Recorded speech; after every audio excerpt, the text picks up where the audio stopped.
And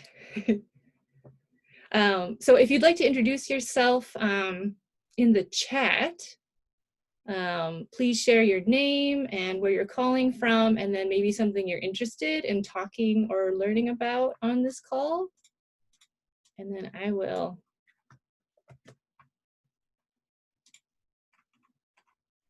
paste that and a little welcome into the chat here so people who join can see what we're here for. Hi, Stevie.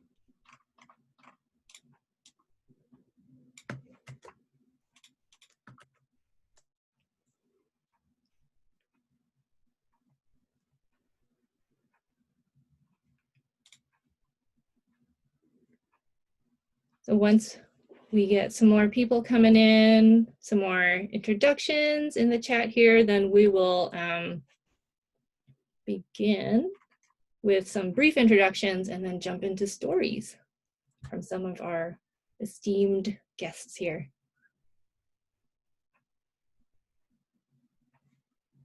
I see some more folks rolling in. Hi, Eleanor.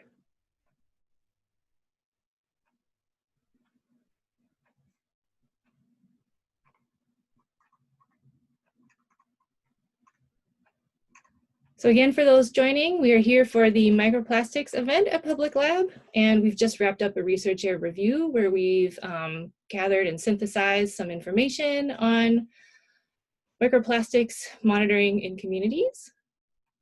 And people are introducing themselves in the chat. Microplastics, what are they? Well, the definition we're working with here is that they're pieces of plastics smaller than 5 millimeters. So many of you are already familiar, I think, with microplastics. They can be industrial plastic pellets used to make plastic objects, and then they can also be broken down larger pieces of plastics. So things like water bottles, soda bottles, foams, fibers. So what this event will look like, welcome people. What this event will look like is we'll continue with some introductions. Please share your introduction in the chat. And then we're going to start with some stories from people who have done microplastics research in their communities. And after that, we'll have some time to just give like the highlight reel of the review that we did on microplastics. So talking about some tools, some methods, and then I'll have some slides to share for that. And then at the end, the latter half of the call, we'll have time to just talk with each other, ask questions, share project updates, think about how this topic can move forward, and yeah, just hopefully come up with some great ideas for how to keep going with this topic. Thanks everyone for the introductions in the chat. Please feel free to keep going with that. I will introduce myself quickly. So my name is Jeanette, and I am the research coordinator at Public Lab on the nonprofit staff team. I'm calling from Bellingham, Washington. And I'm interested in just hearing your stories and questions. So thank you all for coming and sharing your time with us. We have the great pleasure of welcoming a few people to share their stories in microplastics research with us. So Jace, I think, is it okay if I put you on the spot now? Would you like to introduce yourself and then share a little bit about your experience in community science and microplastics? Sure, yeah. Thanks for having me, by the way. This is great.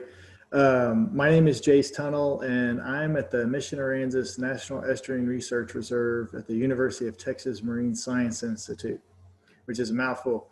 But I'm located in Port Aransas, Texas, and I don't know if any of y'all are familiar with the research reserves, but there's actually 29 of them around the country.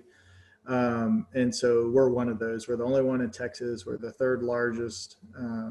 And so some of the things that we do, and what's interesting about research reserves, is that we all have the same monitoring equipment, and we monitor with the same methodology. So you can compare what's going on here in Texas to what's going on in Alaska or East Coast, West Coast.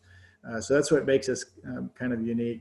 But we also have different types of projects that we do within the community. So we not only have our research that we do, where all that data is available publicly, but we do training programs. We have K through 12 education programs as well. And then we have citizen science projects. And so we have a number of those, but the biggest one that we started up a couple of years ago is what we call Nurdle Patrol. And so we go out and we collect nurdles. And so since a lot of y'all already know what microplastics are and stuff like that, you know, nurdles, and I actually have a little jar of them that I brought right here, but they're very tiny. They're the size of lentils. And so there's about 500, I don't know if you can see that, there's about 500 nurdles in here. And so that kind of gives you an idea of the size of these, but we're finding them washing up on our shorelines and on our riverbanks and on our lake shores. And so we started this project up to try to figure out if we could find where the sources are coming from. And so we initially, there was a spill of nurdles here in Corpus Christi, Port Aransas area back in September of 2018. And the state agency that monitors spills and things like that said that they weren't going to be able to go out and monitor because they didn't have the manpower to do it. So we decided to get, you know, 5 or 6 people to help us out to see how long the pellets would be around and see how far they'd spread. Well, you know, there was a lot of people that were interested across the Gulf of Mexico, including in Mexico.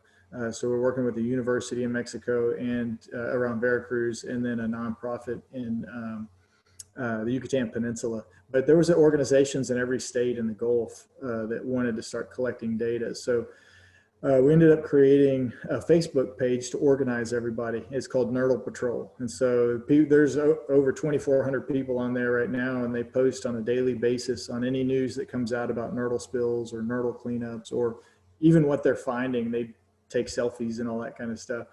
But we soon realized within a couple months that we needed to have a way for people to put their data in, because I was getting 300 to 400 emails a month, just on top of, you know, my regular email. So we created nurdlepatrol.org. And so there's a nurdle reporting system there that you can go in and put where you were at, how long you surveyed for. And we typically say, you know, 10 minutes is, you know, the best survey number, but some people go out for 120 minutes, you know. But our data is standardized for one person per 10 minutes. So people can go out in a group of 10, but, you know, they split up the data so that we can compare one sample to another that happens across the US. And so now we've had over 6,000 surveys that have been completed by over 2,100 volunteers that have sent data in. And so it's really showing us where the highest concentrations are and where possible sources are. And we are using that information to create legislation and change policy at the state level for plastic manufacturing companies to be held accountable by putting stormwater permit limits of 0 plastic being discharged from their stormwater permits, which gives regulators and inspectors that have to go to those facilities a way to say, oh, we found pellets, you're getting a fine, or you have to make improvements to your system and stuff like that. Whereas every state in the US right now, besides California, actually allows for pellets. And so, for example, in Texas, the current permit says that these facilities are allowed a trace amount of suspended solids. So that trace amount is a gray area. And the language for every state is very similar to that. And so we're trying to get that changed. And so we figure if we can get it changed in Texas, because we have what we're calling a Texas Nurdle bill that's in the Legislative Council right now. If we can get that changed in Texas, we can do it anywhere. And so it's going to be a template for change. And so if y'all like to join, we currently have, if y'all are part of an organization that you think might want to add nurdle surveys into their current monitoring, like say they monitor water quality or something like that, or if they want to start up their own Nurdle Patrol citizen science project, we have kits available. And so the kits have everything you would need to start up your own Nurdle Patrol. You can email me, in my email, I'll put it down here. It's jace@utexas.edu. If you have an organization that would like to go out monthly for at least one site, and then send us their logo to put on the nurdlepatrol.org website to show as a partner, then feel free to do that. Or if you just want more information, feel free to send me an email. We currently have 84 different partners that are working across the country to collect data. So it's exciting, and I appreciate y'all giving me a chance to say something about it. Thank you. Thanks so much, Jace. That's amazing that there's a bill happening, that you've actually had so much success working with agencies where you are as well. I know that there's varying levels of success around the world. Right. Yeah, it's creating relationships and not. So the thing that we try not to do, we try not to bash the industry, and we try not to bash the regulators, but we try to work with them. And so, we never try to call out any one particular industry. It's more of like, they don't want to lose the product either. They make money on the product. It's just that the product is so cheap that when it falls on the ground, they don't clean it up, and then it rains and it gets in the stormwater, then into our rivers, bays, and then we wash them back up on our ocean. So we try to work with them and not against them. And so far that seems to be working pretty good. Awesome. Thank you, Jace. Does anyone have any questions for Jace before we shift to the next story? We also have time at the end, towards the end of the call, if anyone thinks of anything, we can. There are a bunch of questions in the chat. Let's see.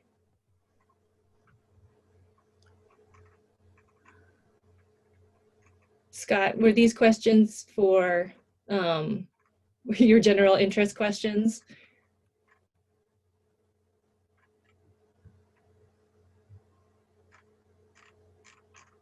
Oh, so there is some questions about, shape and size, so that the manufacturers can tell whether they made the pellets or not based on shape and size alone. They don't even need to do chemical analysis, but the problem is it's proprietary information. The shape and size comes from the extrusion plate that the hot plastic is pushed through when then it's chopped up. That's where the shape and size comes from. They can also tell through chemical analysis, but it's all, only the company knows. And so that needs to change too. The federal government needs to know shape and size. They need a way to be able to figure that out. And then plus the chemicals that are put into it. So there's over 10,000 chemicals that can produce the different types of plastic. And, at the University of Texas Marine Science Institute, we have a researcher there that has the database with over 10,000 chemicals. And he's got the $500,000 machine that it takes that you can put the nurdle in, and it'll tell you what it's made out of. But the problem is we can do that all day long, but if you don't know the source of the material, then you can't make that link to the actual company.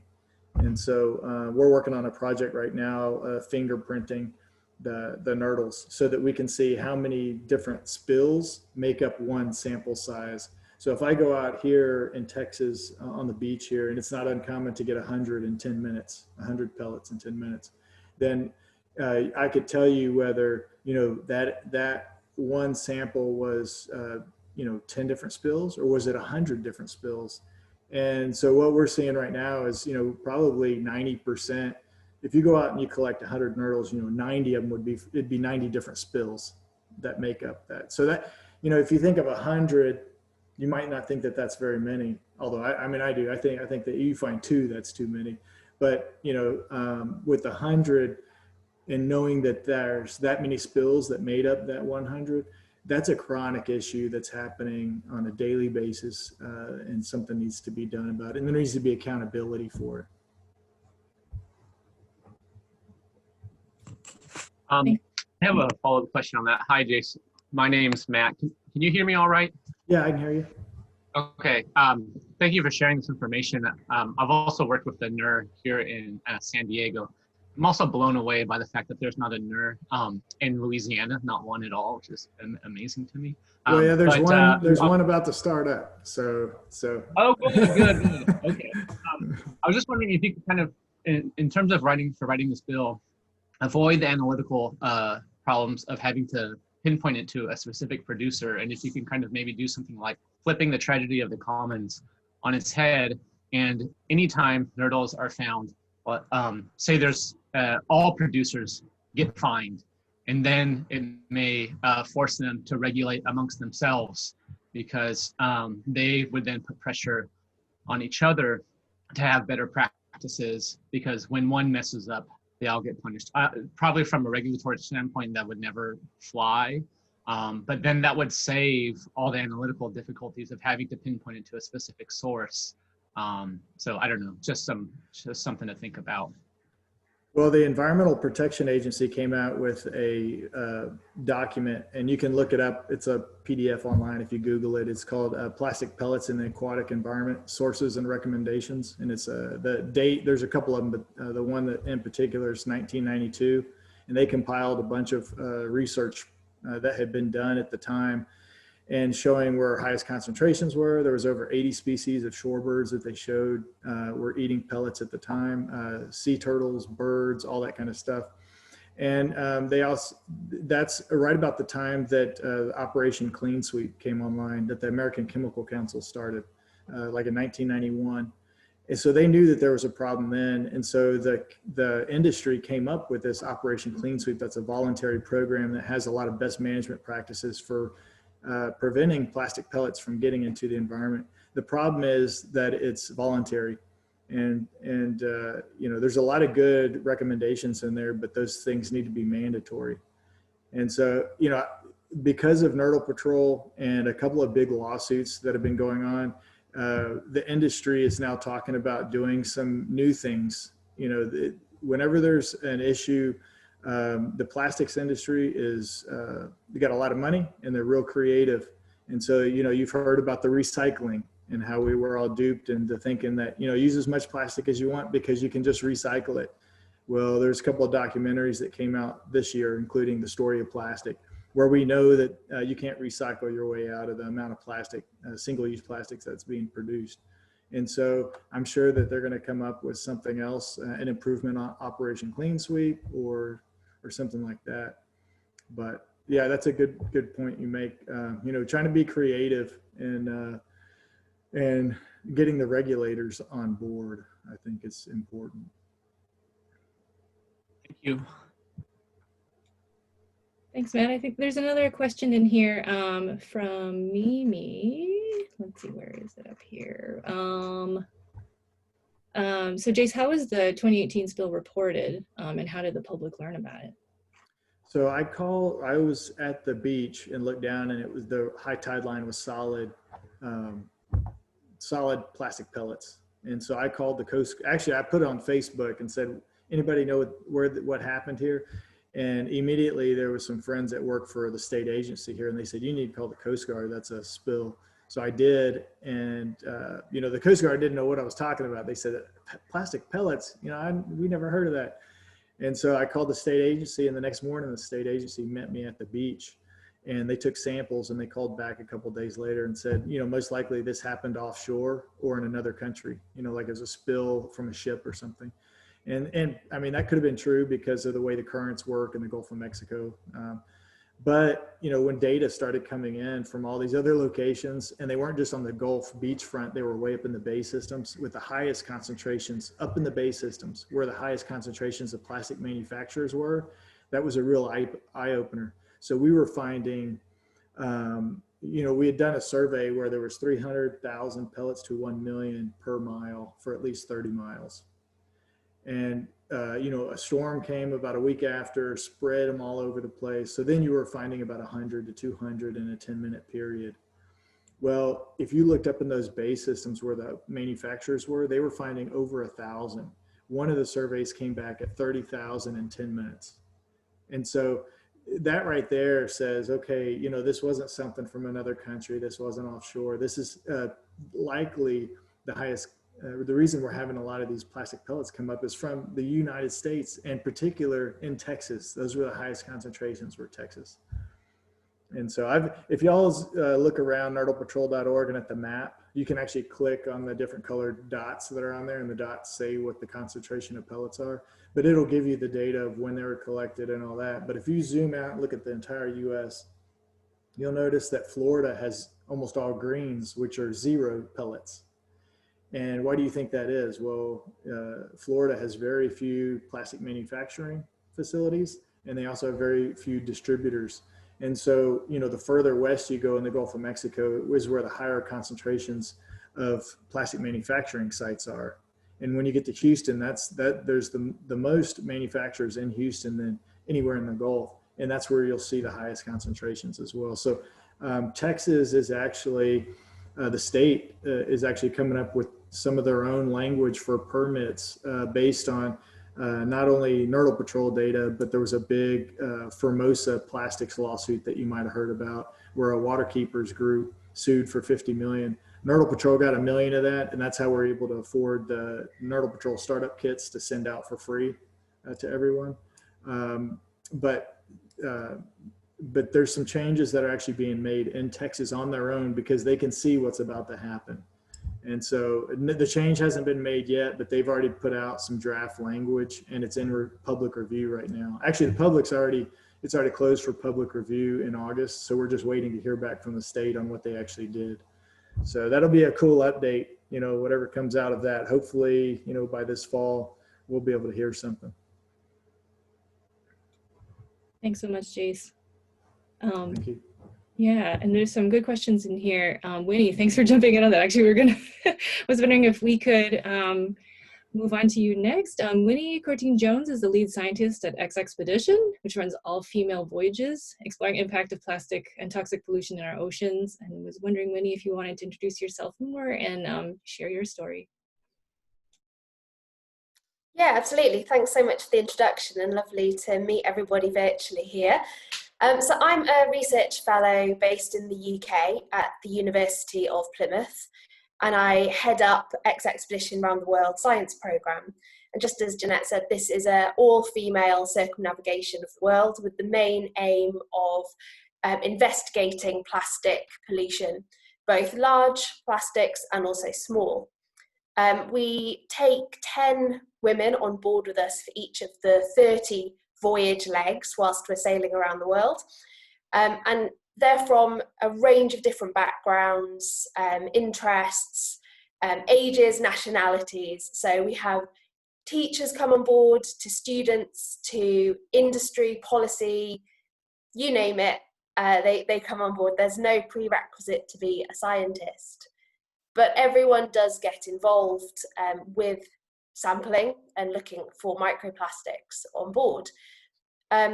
We also work with a lot of communities. As I said, we stop in a number of these locations whilst we're sailing around, where the 10 participants change over. But we also run community events, and we have bursary placements for a number of women to come on board that may not have the financial means to do so by themselves. And we try and have local people to the areas that we're going, so we get that amazing insight into on the ground situation in each of those countries.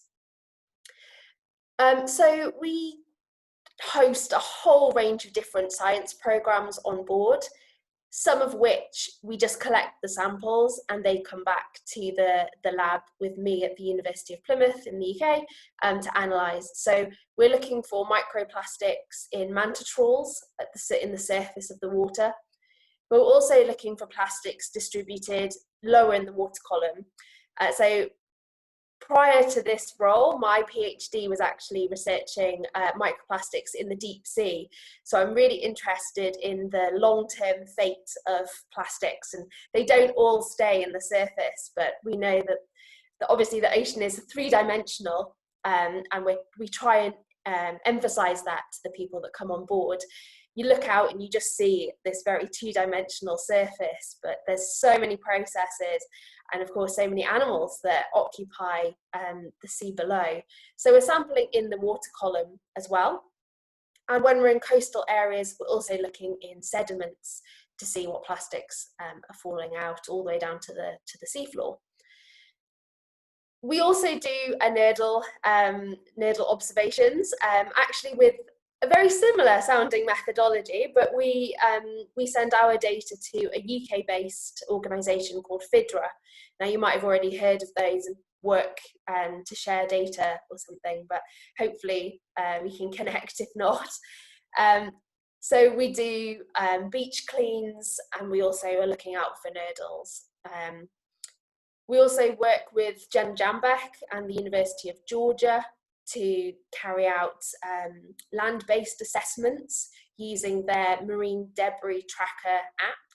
And we found a really useful tool that then the women that have come on board with us, they go back, become ambassadors for their own communities, and they can go on implementing a lot of the methodologies that we've used on board and on land back in their communities to carry on, well, not only generating more data, but sharing that with the community and setting up their own action groups almost to bring about the best possible change. We've worked with a whole range of partners in different countries so far. We left the UK last October, and we made it to Tahiti in March when, of course, the pandemic hit and everything was kind of shut down. So our boat's in Tahiti, and we've had to pause the voyage-based element of our program for a while in this interim year. So we're hoping to pick up that in April of next year, 2021.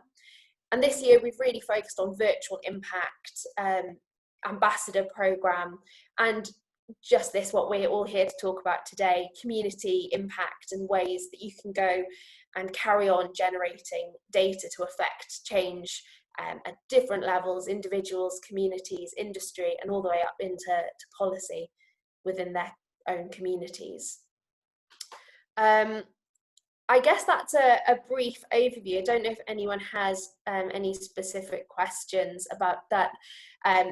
As I say, we encompass so many different scientific research on board, so I'm trying to think of what's the most relevant to this particular conversation. And I think probably the Marine Debris Tracker app that we use, and the store-based assessments. So we go into supermarkets and look at what products are being sold, where they've come from, because of many of the countries that we're visiting are small islands that rely very heavily on imported goods and don't have the waste infrastructure to deal with all of the plastic waste that comes in. I've personally been quite staggered at seeing the contrast in waste management facilities in the Azores, so off the coast of Portugal, compared to Antigua in the Caribbean, and then compared to the Galapagos that we think of as an amazing, pristine area. And it is in certain parts, it is in the tourist areas. And you go around the corner, we went with the Galapagos Science Centre, they hosted us for about 4 days whilst we were there. And they took us to some areas that we hadn't, well, that tourists can't go to, you need special research permission. And do you know what, I've never seen so many microplastics on a beach. It was like confetti. And you think of the Galapagos as this amazing biodiversity rich hotspot, and it's just such a contrast. And I'm sure you're all aware of the Chinese fishing fleets that are sitting just outside the Galapagos Marine Reserve. And we were picking up litter on the beaches, all of it with Chinese writing on it. And it's a very pertinent issue to the Galapagonians and the Ecuadorian people. They know that a lot of the litter isn't theirs. So combining our observations, we work with hydrodynamic modelers to look at where that plastic might have originated from, where it's coming from, carried by ocean currents, how it could be fragmenting on the shore, to really build up this story of the sources, the pathways, and then the impacts both on biological life and human health and economy. So I'll pause there and see if there's any comments or discussion points that anyone wants to dive into. I know that I had met a lady out of Houston.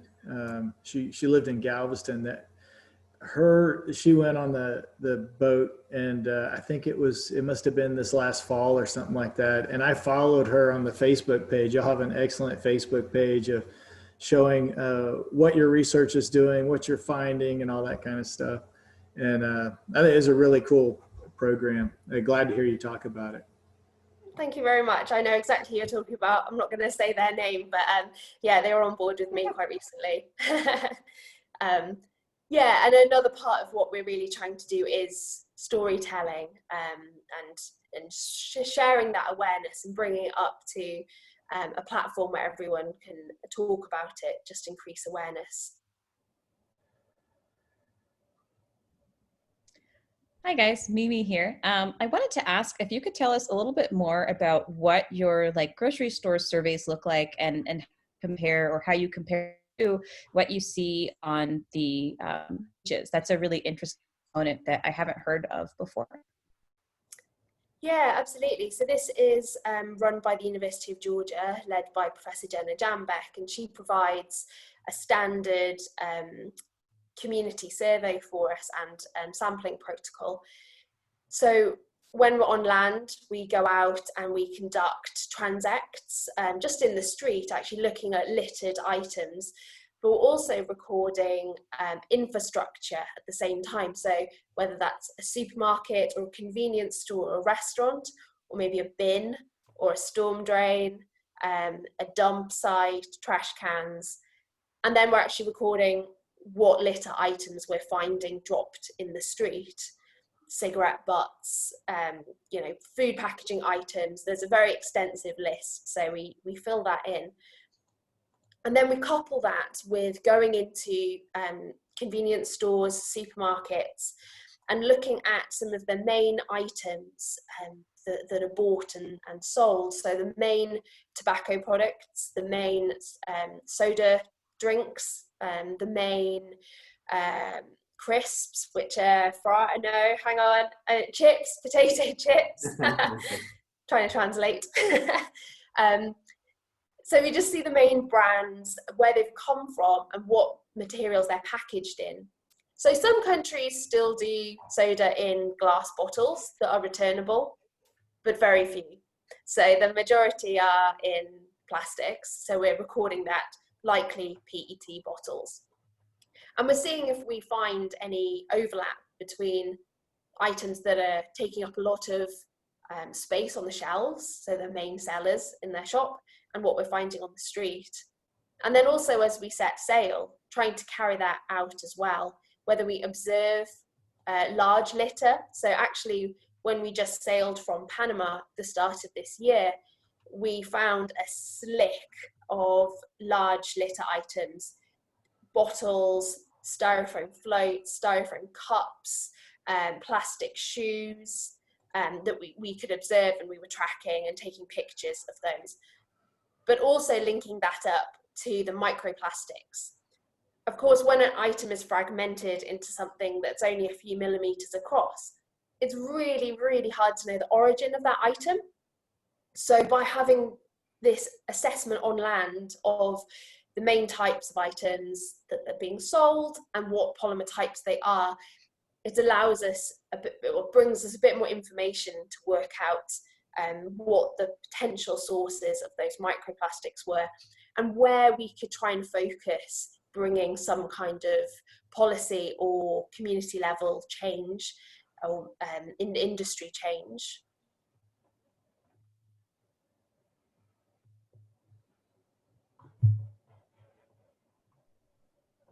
Scott, do you have a question? We had a little conversation in the chat, but thanks thanks Winnie about your whole presentation, but also answering that question about of course we in Louisiana, we've got a lot going on. We know about oil from and oil accumulates. We learned the hard way. The tar balls wash up in certain places and not others. And Dr. Mark Culp and Dinah Maygarden at UNO have citizen science techniques for surveying beaches to locate the places where the oil will likely wash up. It's good to know you know, the dynamics of your beach. What is the summer beach? What is the winter beach? What is the shape? And, you know, based on the differences of the beach, you know, they're able to predict, well, if there's another BP disaster or any of the 2,000 oil spills we have a year, you know, we can predict where the oil is going to wash up. And I've just begun talking with a lot of the sediment modelers. Well, actually, I've been talking with them for a long time because we've had this issue with oil and then coal and petroleum coke in the Mississippi River that gets shipped to Germany and the UK for power. We have coal and pet coke in the river all over. And it's kind of a distressing situation, an unregulated situation. And now we've just had this big container disaster. So yeah, we're trying to work with the modelers who will tell us where these things will wash up, where the bags will wash up, and then where the nurdles will wash up. And thanks for your answer about how, yeah, it's like a very light particle. So it accumulates less with the sand drifts and more in places where, you know, the clay sediments would accumulate. And on our beaches on the Mississippi River are only there, you know, in the fall months of the year. And then when when it rains in Minnesota, you know, January, the river will come up again and hide things. So we expect, you know, we're planning on doing monitoring of our Mississippi River beaches only certain times of the year. And hopefully we can coordinate with those modelers, because I think they see our nurdle patrol collection efforts as kind of a validation of some of their scientific work. It's interesting where we're finding them along the river. So thanks for answering that question. No, not a problem. I think you're right. Yeah, I think there's definitely an overlap that you could probably go out there and take extra data to help them, and they could, through their study, be helping you identify areas where more nurdles could wash up. I know I don't work so much on rivers myself, but I know in tidal areas you often get the nurdles collecting near the back of the beach where the vegetation is and where the strand line is. They get stuck in the seaweed. But your US ocean dynamics and river dynamics might be a little different. Of course, it also depends on the point sources.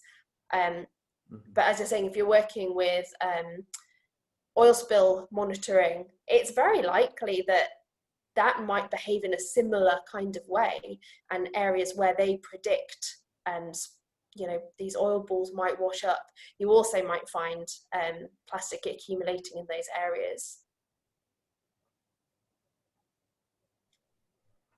Thanks, Scott, for the question, and Winnie so much for your story and for answering these questions. Really appreciate your time.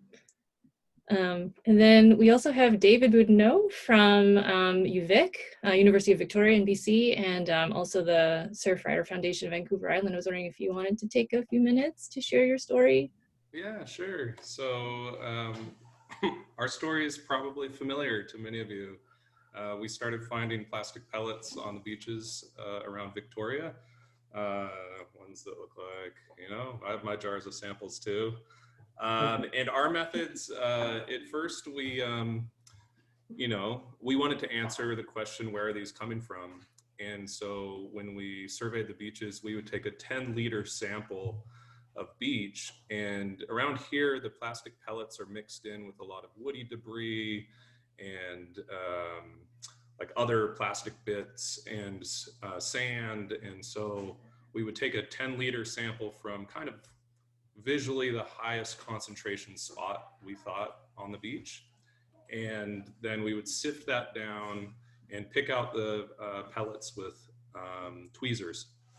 And so from a 10-liter sample, for example, at this one location, we have 192 milliliters off the north coast of Vancouver Island.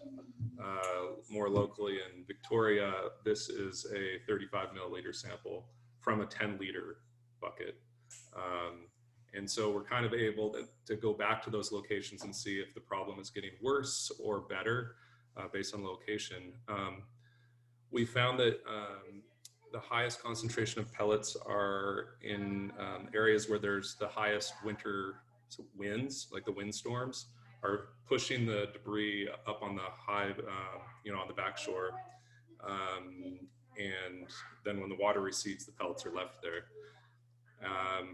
And so around here, the most dominant winds are coming from the southeast. So any beach which has a southeast exposure tends to have the most pellets. My colleague, Daniel Brendel-Moxuk, who was here earlier, he has a family in the Lower Mainland in Vancouver, and he had the light bulb moment of, wait a minute, I'm finding these on the river. Like, how are they getting on the river? Maybe I should start going to the plastic manufacturing plants and just looking at their facilities. And sure enough, in the parking lots, there are pellets spilled everywhere. There are no plastic pellet manufacturers, so no gas to pellet facilities in the Lower Mainland or in BC right now. But there are a lot of companies that use the pellets to milk them down and make their products.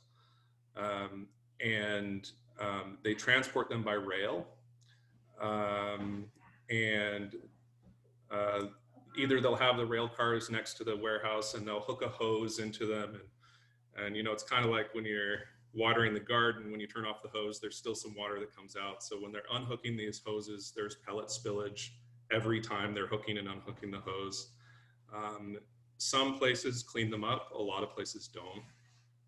And then we looked at storm drains, and very few facilities have installed storm drain covers.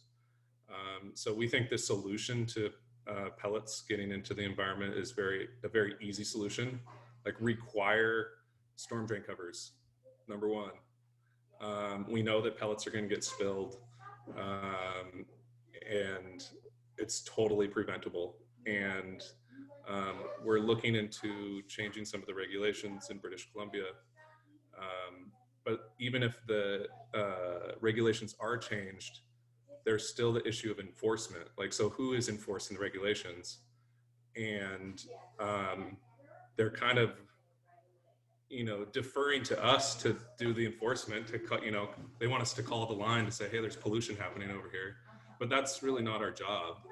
Like, we do it because we're passionate about it, and we want to document this kind of solidified oil spills, what we call it, that just keeps on accumulating over time.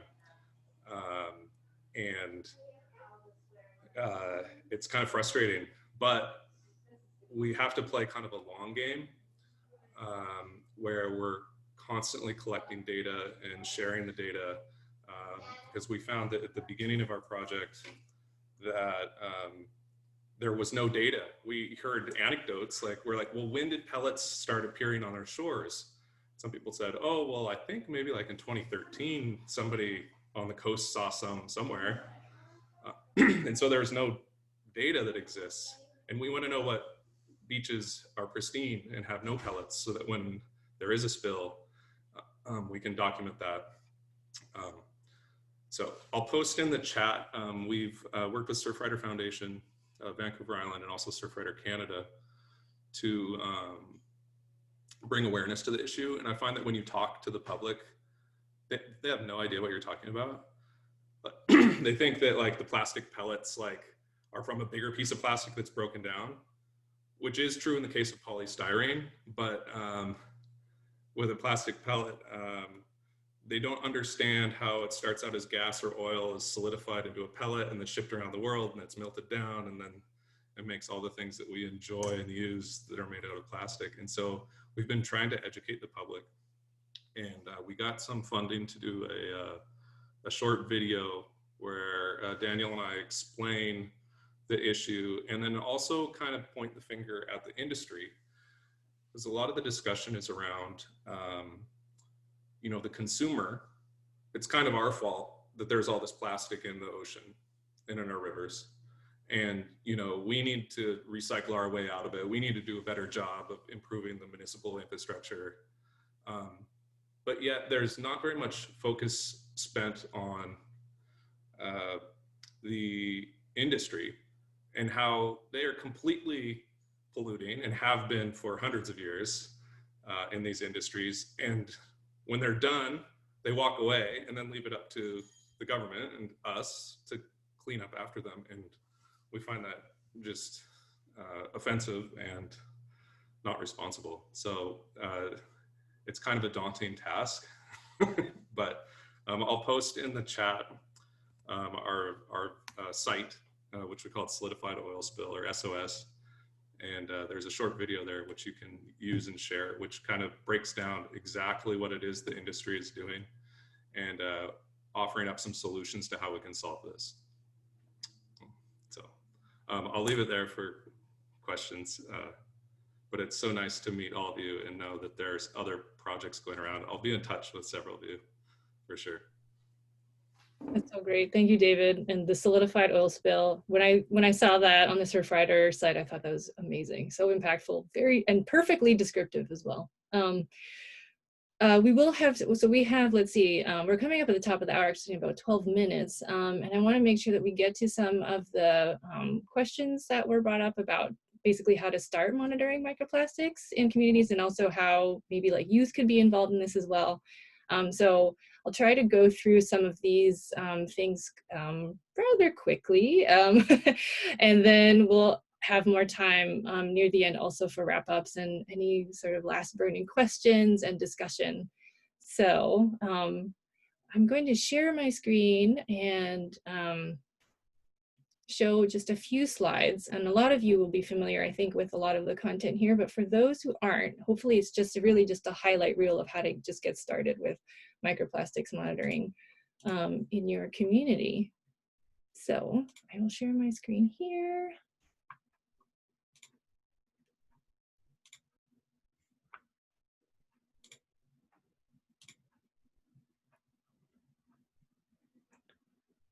Loading. Alrighty. So one of the things we've been doing at Public Lab in the lead up to this call is a research area review. So we were gathering and synthesizing resources on just accessible ways to start researching microplastics pollution in your community and hopefully ultimately remediate the issue somehow. We've already talked about a lot of the ways that can be done through agencies, but also how frustrating it is sometimes to have that burden put on our shoulders. And yet here we are. So we've collected these resources on publiclab.org/microplastics. So just for the next, I'm going to try to take about 5 minutes, just want to give you that highlight reel from that review, beginning with some of the things that we'll want to consider before even beginning. So first of all, where are you and what do you have access to? So are you on a sandy beach, a rocky beach? Are you in a city park? Or you in a city canal? There may be microplastics pollution that you want to monitor there. Other things to consider include materials and costs. So what is available to you? The materials that are shown here in the picture are for building a sampling device called Baby Legs, designed by Dr. Max Lieberon at the Activist Science Laboratory CLEAR. And this is specifically for sampling in Newfoundland and Labrador, Canada, which has some pretty gnarly shorelines, so built with items that are easy to find in northern rural communities. Depending on where you are, you may have more or fewer resources available to you. And then also, what kind of data do you want to collect? What do you want to document? Photos, microscope images, counts of microplastic pieces, or like nurdles, like Jace has been mentioning, or density. The kind of information you're looking for will determine your approach as well. So some examples, for instance, if you have a sandy beach and you have hands in a jar, you can do NeuroPatrol's 10-minute beach survey for plastic pellets. NeuroPatrol has a form for submitting those data, as Jace has mentioned, as well as a map. So you can see your data appear there. Do you have some slow moving water, about 20 bucks, and perhaps a canoe? Then you can try out Baby Legs, the DIY surface trawl that I was just mentioning, built with baby tights, hence the name Baby Legs, some old plastic containers, a hose clamp, and some rope. I know the Public Lab store will be selling kits for Baby Legs by the end of the month as well. So you can dangle baby legs from a broomstick or at a shoreline if you don't have access to a boat. If anyone does that, please let us know because we would love some more information on that particular use case. With this, you can measure the relative amounts of microplastics in water. And even with something like a running app, like Map My Run, you can even get a very rough estimate of density. Melinda, this might be relevant to you. Do you have a river nearby and access to wood or mesh screening and then interested young folks? Well, Plastic Pirates is a campaign out of the EU. They have a project booklet for free on their website with educator and student resources on how to do sampling at riverbanks, both in floating microplastics and in the riverbank, and instructions on building a very simple sampling sieve as well. Let's see, the last one is, if you have a research vessel and a few $1,000s, then you can use the scientific standard Manta Trawl to collect microplastics. Now, after you collect your microplastics, you might need to do some isolating and sorting depending on your sampling method. So there are identification guides online. This is just one of them. This was developed again by Dr. Max Lieberon, the Spotter's Guide to Plastic Pollution, where you can tell what's plastic and what's not, and then help you identify what the different kinds of plastic are. So there are various places that have studied, or rather published guides. So again, on publiclab.org/microplastics, there's a few mentioned there as well. Other things that can help you look closer, tools that are varying levels of accessible. So tweezers, graph paper, black lights. This might be a flashback for some people in high school. It is for me. So another thing is, oh yeah, so the black light here, this is the tip from Daniel and David with Surfrider. Plastics will glow under, or many will glow under a black light, it seems. Also, if you want to look closer at the plastics, dissecting microscope can be helpful. So the image here is the Public Lab Community Microscope that's been modified into a low magnification dissecting scope, and then instructions on how to build that are also on the Public Lab website. And then also, what can you do with your data? So these resources have been mentioned already by others. Nerdle Patrol has a submission form. The Great Nerdle Hunt in the UK also has one, I believe, with a map as well. Winnie mentioned the NOAA Marine Debris Tracker app, and I saw the X-Expedition dataset there as well. So you can see a map. It is for all marine debris, but there you can select plastics as a category there as well. And then even then, it's I believe all size plastics. Another thing is you can approach regulatory agencies with this information. So we have folks on the call who have done this, and it's a process, but it is a path towards advocacy. And then that leads us to what can we do next, really? So we're thinking of possible next step challenges. For instance, open community data. So we have lots of places we've seen where you can submit information that you find on plastic pollution, but is there a need for sort of a big open data set where people can submit photos, they can submit counts, they can submit various types of data. There will be issues, of course, with comparisons of those data. So there's that to grapple with, but is this a direction that people would want to go and find useful? High throughput techniques. This was a hot tip from Wynn Cowger, who's on the call. So there's going to be a lot of pressure for developing ways to analyze microplastics quickly, arising from regulation in California, where the drinking water facilities are going to have to start regulating for microplastics. And then finally, what community science tools can we use to monitor microplastics in air and soil? We've only been really focusing on water and water adjacent places right now, but we know from scientific studies that it's been found in air, and they have been found in air and soil as well. So if you have any ideas on these challenges, you want to add more challenges, let's talk about them here. We can also keep in touch by joining Public Lab, subscribing to Microplastics. It's an open network. Anyone can join, post your questions, your ideas, your research. We would love to see more of the conversation happen there as well. So that was fast. Sorry for the speed there, but I want to make sure that we leave time to wrap up and keep talking. So I'm going to stop sharing my screen.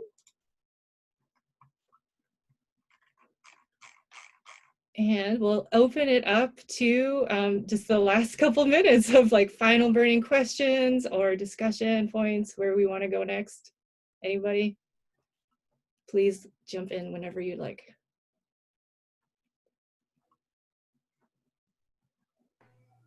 Well, I just want to say that I hope we continue the conversation. And I mean, this is in many ways just the beginning of collaboration, you know, with people in different parts of the world under a common goal. And I think there's some definite wins that we need to celebrate, and there are many more to come. Great work going on in Texas and in the UK, and gosh, sailing around the world, raising awareness. It's great.